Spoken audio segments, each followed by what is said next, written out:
Bugün sizlere Age of Civilization skin'in rehberlik videosunu çekiyorum. Bu videoyu çekme sebebim, rehberliğe ihtiyaç duyulmasını düşündüğüm sebebim, oyun bayağı bir karmaşık. En başlarda ben de bayağı bir anlayamadım. Belli bir süre oynadıktan falan filan anladım. Sizi bu dertten kurtarmak için bu videoyu çekiyorum. İlk olarak arkadaşlar editör kısmı, ilk önce bir aynı oynadıktan sonra işinize yarayacak kısım. En basitinden burada liderlerden kendinize özel liderler, eski liderleri görüp onlara Wikipedia'sını filan açabiliyorsunuz arkadaşlar. Adolf Hitler var burada. Afonso 4 var. Sonra senaryolar yaratabiliyorsunuz arkadaşlar. Günümüz çağıdır, geçmiş çağıdır, arkadaşlarınızla beraber ülkeler yaratıp onlarla kapışabilirsiniz. Bunun gibi birçok editörü bulunmakta oyunu. Yani biraz bağımsız, sizi rahat bırakıyor. İlk önce arkadaşlar oyunlar kısmında üst kısımda harita dünya diye bir kısım var. Buraya bastığınızda 4269 eyaletler diye bir kısım var. Bu kısım arkadaşlar bir ülkeyi şehir şehir bölen. Bütün dünyayı şehir şehir bölüyor arkadaşlar. Her şehire ayrı ayrı emek vermişler yani. En karmaşık olan da bu. Dünya 364 eyaletler var arkadaşlar. Bunda da mesela Türkiye'yi ikiye bölmüşler. Yunanistan tek başına, Bulgaristan tek başına. Büyük bölge bölge bölmüşler. Doğu batı olarak Türkiye ama 7 bölgeye değildi arkadaşlar. Kepler 22 ve daha değişik bir harita. Mapne 22'de değişik bir harita arkadaşlar. Onlar pek değil. Dünya 364 eyaletler yerine dünya 4200 şehir şehir kullanmamın sebebi de bu ikiye bölen kısımda arkadaşlar günümüz modu var. Ve bir mod daha var ama onlar güzel değil. 4269 eyalette daha fazla mod bulabilirsiniz. Daha fazla senaryo bulabilirsiniz. Şimdi yeni oyun deyip arkadaşlar yeni bir oyuna başlıyorum. Şimdi sizi random bir ülkeye atıyor. Sonra haritayı böyle kullanarak gelip kendinize bir ülke seçmeniz gerek. Ben Türkiye ile başlayacağım arkadaşlar. Şu şekilde. Bakın gördüğünüz gibi il il bölüyor. Şurada üst kısma bastığınızda, modern dünya kısmına bastığınızda burada size haritaları gösterecek, senaryoları gösterecek. Modern dünya var 2018. Amerika var. Kaç eyalet olduğunu da görebiliyorsunuz. Burada 50 medeniyet. Amerika'yı il il bölmüş. Brezilya var. Futbol var diye değişik bir şey var. İkinci Dünya Savaşı var hepinizin bildiği gibi. Great Emu var arkadaşlar. Second World War var. Amerikan Civil War var. Amerikan İç Savaşı gibi. Napolyon Savaşı var arkadaşlar. 1792'de geçiyor. Telaffuzların pek iyi olmayabilir. Bunun için özür dilerim. Sengoku var arkadaşlar. Bu da feodalizm çağında 30 medeniyetle 1467'de geçiyor. 1440 var arkadaşlar feodalizm çağı. Benim günümüz modu ve bunu çok seviyorum. Bunu çok sevmemin nedeni de 1440'daki bütün ülkeler var. Bütün dünyayı kapsayan bir 1440 modu. Osmanlı'nın İstanbul'u fethetmeden önceki kısmı yani. 1200 var arkadaşlar. Daha Anadolu Selçuklu'nun olduğu zamanlar Bizans'ın biraz güçsüzleştiği. Sonra Three Kingdoms. 5 Mayıs tarihi var arkadaşlar. Milatın başlangıcı kısımları.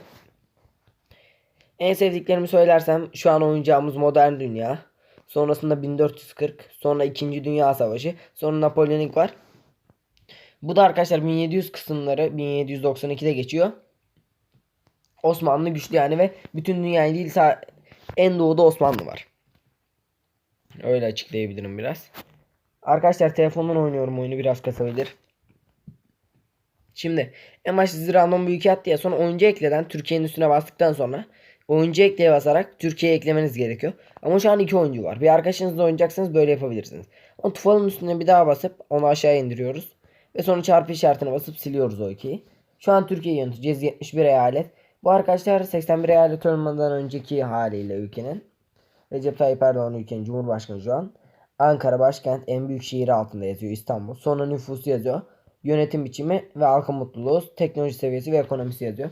Mesela Rusya'nın ekonomisi 71 binken Türkiye'nin 212 binmiş. İtalya'nın 237 bin. 105 bin Fransa. 124 bin de Almanya'nın ekonomisi varmış. Teknoloji seviyesi de var arkadaşlar. Sonra seçenekler kısmına geldiğimizde harita dünya seçeneği var. Yani harita ölçeği diye bir seçenek var. Bu da yakınlık ve uzaklık olarak. Sonrasında oyuncular seçeneği var. Birden fazla oyuncu ekleyip arkadaşlarınızla sen sonraki tura bastıktan sonra arkadaşlar tura atladıktan sonra arkadaşına geçiyor. O kendi istediği şeyleri yapıyor. Tek bir telefondan oynandığı ve online olmadığı için ben pek sevmiyorum açıkçası. Sonra buradan şey seçebiliyorsunuz yine. Medeniyet seçebiliyorsunuz.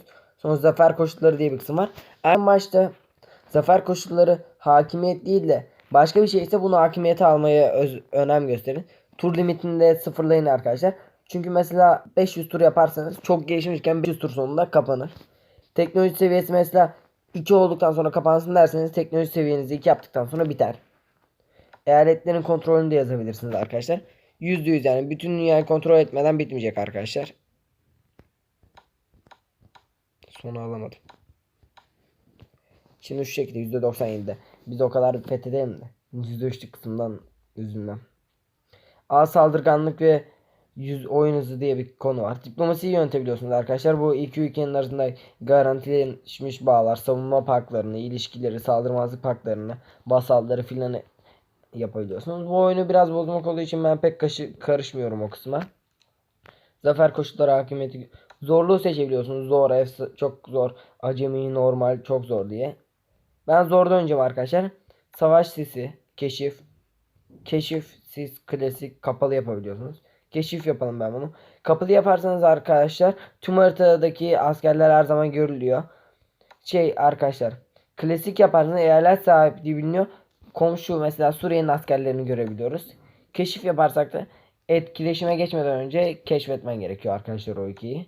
O yüzden ben keşif yapacağım. Oyun hızını ayarlayabiliyorsunuz. Onu hiç ellemeyin bence. Sonrasında yanlışlıkla çıktım. Oynaya basıyorsunuz arkadaşlar ve bu bir telefondan oynuyorsanız birkaç saniye sürebilir. Oyun yükleniyor. Bu oyunda ilk birkaç tur atlama süresi birazdan göreceksiniz. İlk önce önünüze iki tane şu sol üstte arkadaşlar seçenek çıkıyor. Birincisi ülkenin geliri ve giderleri. Gelirde neye para vereceğinizi, giderde neye para vereceğinizi seçiyorsunuz. İlk olarak vergiler var arkadaşlar. Vergiler ne kadar az olursa halkın mutluluğu o kadar artıyor. Vergileri arttırdıkça da şuradan gördüğünüz gibi halkın mutluluğu azalıyor. Vergileri tam sınırda tutarak arkadaşlar halkın mutluluğu çok yavaş artarken aynı anda da normalde daha fazla para kazanabilirsiniz. Bunları genelde sınırda tutabilirsiniz. Ama mesela nüfusa daha fazla ihtiyacınız varsa malları arttırırsınız. Ama o zaman da paranız çok düşer. Mallar için bence %15 yeter. Araştırmayı birazdan anlatacağım. Sonra yatırımlar var. Bu da ülkenin gelişmişliği daha fazla para kazanmanıza sağlıyor ileride. Şu an nakite daha çok ihtiyacım olduğu için hiçbir şeyi halletmiyorum. Arkadaşlar az önce video kesildi, bunun için kusura bakmayın, bir sıkıntı oldu. Şimdi kaldığımız yerden devam ediyoruz. Şimdi en son teknoloji puanlarını anlatacaktım. Sıkıntı olduğu için teknoloji puanları sekmesi gitti. Eğer siz yanlışlıkla kapatırsanız o sekmeyi bir daha açmak için diplomasiye basıp sonrasında şuradaki teknolojiye basarak arkadaşlar buradan yeniden o sekmeyi açabilirsiniz. Şimdi nüfus artışı, ekonomi büyümesi, vergi geliri, üretim geliri, yönetim, ordu bakımı, kolonizasyon ücreti ve araştırma gibi teknoloji puanları var arkadaşlar. Bunların hangisine ne kadar teknoloji puanı verirseniz o kadar daha fazla artıyor. Mesela nüfus artışına ne kadar fazla verirseniz nüfusunuz o kadar hızlı artıyor. Ekonomi büyümesine mesela bir 5, 6, 7, 10 verelim arkadaşlar. Vergi gelirini de 10 yapacağım. Ve üretim gelirini de 10 yapacağım. Bunların üçü de arkadaşlar bizim gelirimizi arttıracak. Ekonomi büyümesi ekonomiye verdiğimiz parayla daha hızlı büyümemizi sağlayacak. Vergi geliri arkadaşlar vergiden artı %2 daha fazla para almamızı. Üretim geliri de üretimden artı %2,5 daha fazla para almamızı sağlayacak. Yönetim arkadaşlar ne kadar çok toprağa sahip olursanız o kadar çok yönetim maliyeti oluyor ülkenin. O yüzden yönetim maliyetini daha ileride verebilirsiniz. Ama ben bir 3 vereceğim. Sonra ordu bakımı var arkadaşlar. Ordunuz ne kadar büyük olursa ordu bakımı da o kadar çok artıyor.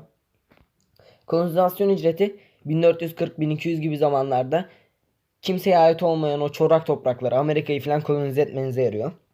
Araştırma puanları da size daha az da araştırma puanı gelmesini sağlıyor. Ülke bayrağının üstüne basarsanız arkadaşlar sol tarafta yeniden o sekmeyi açabilirsiniz arkadaşlar. Harcamalar, gelir sekmesini. Buradan araştırmayı ne kadar verirseniz araştırma o teknoloji puanını da o kadar hızlı verir. Ben geçmeden önce pek vermiyorum. Vergilendirmeden mesela arkadaşlar 18.000 geliyormuş. Üretimden 2.986, diğerlerinden 0. 21.000 gelirimiz var. Yönetime 12.000 gidiyormuş mesela. Yönetimin maliyeti dediğim gibi fazla. Askeriye 709. Harcamaları da 2.950 gidiyormuş. Harcamalar dediği de arkadaşlar şu alttaki bütçe harcamaları kısmı. Burada verdiğiniz şeyler. Toplam gelirimiz 15 binmiş. Net gelirimiz de sol üstte gördüğünüz gibi 6228. Onun solundaki arkadaşlar şu diğer altında hazinenizde olan altın. Yani ne kadar o 6000 her turda geliyor. Kaç turun sonunda orada hazineyi biriktiriyorsunuz. Diplomasi ağacı var arkadaşlar. Bu diplomasi de şekillendir Osmanlı var kararlarda ilk olarak. Bu toprakların hepsini fethederseniz arkadaşlar, bu toprakları ele geçirirseniz hepsini, Osmanlı İmparatorluğunu kurabiliyorsunuz. Bu da en geniş olduğu dönemlerden biriydi arkadaşlar Osmanlı'nın. Her şeyi hallettiniz diyelim ki. Tek sıkıntısı, bence buradaki en büyük sıkıntı, Rusya'da şurada arkadaşlar gördüğünüz gibi Rusya'da bir toprağı var. Şurası. Bakın mavi yandım Rusya. Çektiğimde de kırmızı. Onun için Rusya'ya savaş açmanız ya da parayla almanız gerekiyor. Bunu zaten seri yaparsam ileride göreceksiniz. Sonrasında teknoloji var gördüğünüz gibi. Sonra vasalları var arkadaşlar. Bu kukla devlet gibi bir şey, siz ne isterseniz onu yapıyor. Ben vasal almayı pek tercih etmiyorum. Vasallarınızı yönetmenizi sağlıyordu. Bu da o vasalı serbest bırakmanıza. Başkentinizi başka bir yere taşımanıza yarıyor arkadaşlar. Belli bir para karşılığı. Sonra hükümetin yönetim biçimini değiştirebiliyorsunuz. Komünizm, monarşi, demokrasi, faşizm, cumhuriyet, göçebe, şehir devleti. Bunun hepsinin arkadaşlar eksileri ve artıları var. Mesela biz şu an demokrasiyiz. Demokraside kabul edilebilir vergilendirme, malların oranı, yatırım oranı ve vergi geliridir, üretim geliridir ne kadar arttığı gözüküyor arkadaşlar. Komünizme geçersek mesela vergi geliri düşüyormuş. Yönetim maliyeti bayağı artıyor. Araştırma maliyeti de çok fazla artıyor. Ama orada bakım ve savunma bonusu artı %3 geliyormuş. Kabul edilebilir vergilendirme, mallar da ve yatırımlar da değişiyor. Bunda da arkadaşlar ordu bakım ve savunma bonusu değişiyor. Mesela faşizme bakalım arkadaşlar. Ordu bakımı %2 düşüyor. Savunma bonusu artı %5. Vergi geliri artı %1. Üretim geliri de artı %4 oluyor arkadaşlar. Ben faşizme geçmekten yanayım arkadaşlar şu an. Çünkü çok fazla artısı var ve neredeyse hiçbir eksisi yok. Mesela arkadaşlar faşizme geçmek için ilk önce faşizmi seçiyorsunuz. Sonra onaylaya başlıyorsunuz. Ama mesela burada değiştirmek için 16.000 altın gerekiyormuş. Ama şu anda 16.000 altınımız olmadığı için değiştiremeyeceğiz. İleride bunu değiştireceğim. Kredi alabiliyorsunuz. Mesela bir ülkeyle savaştasınız. Çok zor durumda kaldınız. Paranız yok. Kredi alarak bu parayı elde edebiliyorsunuz arkadaşlar. Harita modları var. Politik. Ordularınızı bulmak için buradan ordunun olduğu yere tıklayarak sizi götürüyor. Orduların çok olduğu savaşlarda son toplamada işe yarıyor. Gelir hangi toprağın ne kadar verdiği. Ankara 489 veriyormuş. 605 veriyor ama net gelir 489 arkadaşlar. Yönetim maliyetini çıkardığımızda. İstanbul mesela 723 veriyor ama arkadaşlar. Artı 337 geliyor. Çünkü Ankara başkent olduğu için arkadaşlar yönetim maliyeti düşüyor. Ve İstanbul'un yönetim maliyeti 385. Fethiye'nin 329 artı. Bunların birçoğu arkadaşlar gördüğünüz gibi neredeyse hepsinde vergilendirmeden büyük bir kısmı geliyor.